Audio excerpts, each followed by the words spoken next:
आज आयकर चौराहे? मुझे लगभग 12 साढ़े 12 के बीच में व्हाट्सएप के द्वारा सूचना दी गई कि आदित्य नारायण जी के द्वारा कि आज उनके द्वारा 5:30 में जुलूस निकाला जाएगा, जो कि डिप्टी मेयर के विवादित बयान के आलोक में था, कि उसके विरोध में था। मुझे उनके द्वारा पत्र प्राप्त होते ही उनको फ़ोन पे और पत्र के द्वारा सूचना दे दिया गया कि आज बकरीद है और इस दौरान सारा फोर्स मैजिस्ट्रेट जो है लॉ एंड ऑर्डर में लगा हुआ है और प्रशासनिक दृष्टिकोण से आज का दिन ठीक नहीं है कि आप इस मसाल जुलूस को निकालें। और ये पत्र उनको भी निर्गत कर दिया गया, आज भी उनके सारे पार्टी वर्कर्स को भी भेज दिया गया। फिर भी मुझे 5 बजे के अराउंड ये सूचना प्राप्त हुई कि आरके चौराहे पर लगभग 100 लोग जमा हैं। मैं वहाँ आया, आने के बाद उनको ये बताया गया कि भाई आपको अनुमति नहीं है, आप ये प्रोग्राम ना करें। बट वो जिद पे अड़े हुए थे कि नहीं हम प्रोग्राम करेंगे। और फोर्स के द्वारा वो मसाल था उनके हाथ में जो उनसे लेने की कोशिश की गई, उसमें उनके द्वारा धक्का मुक्की किया गया फोर्स के साथ।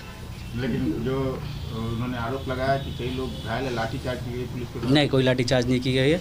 वो बांस का वो था जिसपे उन्होंने मसाल बनाया था, वो उसको पकड़ रहे थे और हमारा था कि भाई ये मसाल हमें दे दो, कल आप ये मसाल ले लेना, आप कल कर लो, ये प्रोग्राम आपको करना है। बट आज का दिन प्रशासनिक दृष्टिकोण से सूटेबल नहीं था इस प्रोग्राम को करने के लिए। लेकिन ये सिर्फ आप बताया लाठीचार्ज नहीं हुआ, लेकिन दूसरी तो कई वीडियो जो है वो वायरल हो रहा है, जो पुलिस दिख रही है उसमें कि जो है कहीं ना कहीं लाठी चलाया जा रहा है। खैर वो लाठीचार्ज का कोई आदेश नहीं दिया गया था, इसलिए मैं इस पर नहीं कह सकता हूँ। वीडियो अगर है उसको देख के उसकी जाँच की जाएगी क्या है वो। आदित्य नारायण जमुई दिया जिलाध्यक्ष, ठीक है सर।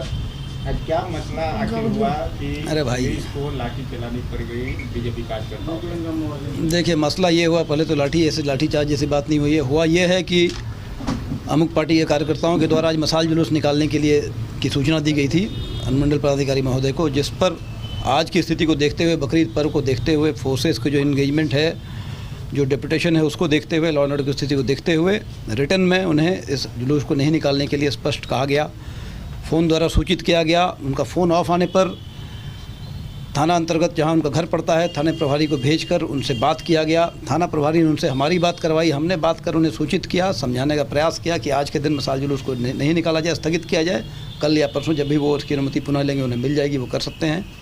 बावजूद इसके फ़ोन को लोगों ने बंद किया, बंद रखा और जो मुख्य कार्यकर्ता थे इधर उधर से एकत्रित हो गए। जो उनका निश्चित स्थल था उसी स्थल पर उसी समय पर सारी तैयारी के साथ, मसाल, टॉर्च उसमें और जो भी चीज़ें होती हैं, उपकरण, सारे इक्विपमेंट्स के साथ उस जगह पर एकत्रित हो गए। वहाँ हमारी फोर्सेस पहुँची, वहाँ जाकर हमने और अनुमंडल पदाधिकारी महोदय ने उन्हें समझाने का प्रयास किया कि आज की स्थिति को देखते हुए, रिटर्न ऑर्डर को देखते हुए ये जुलूस नहीं निकाला जाए, इससे स्थगित किया जाए, पुनः इसकी अनुमति ली जाए अगले दिवस पर। इस सब को नज़रअंदाज करते हुए अपनी तैयारी में लगे रहेगा कि मशाल जुलूस निकलेगा, यहीं से निकलेगा और निश्चित स्थल तक जाएगा। इस क्रम में हम लोगों ने यह इसका समझा कि उस मसाल और इक्विपमेंट है उनको सीज़ कर लिया जाए, कल उन्हें फिर वापस कर दिया जाता या जो भी होता।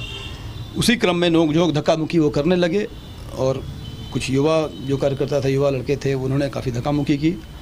उसी क्रम में दोनों तरफ से धक्का मुक्की हुई। फिर उन्हें कुछ और लीडर्स आए, कुछ लोग आए, फिर बातचीत के दरमियान उन्हें डिस्पर्स कराया गया। किसी को डिटेन नहीं किया गया, वायरल हो रहा है, बताया जा रहा है कि लाठीचार्ज हुआ, वायरल किया जा रहा है। देखिए, सब पुलिस थे, पुलिस के हाथ में लाठी थे। हम कहते हैं कि जब धक्का मुक्की होने लगी, धक्का दिया जाने लगा, हमें धक्का दिया गया, एसडीओ अनुमंडल पदाधिकारी उन्हें धक्का दिया गया, हमारे फोर्सेस थे उन्हें धक्का दिया गया, थाना प्रभारी कहे थे उन्हें दिया गया, तो बल प्रयोग किया गया है हल्का फुल्का।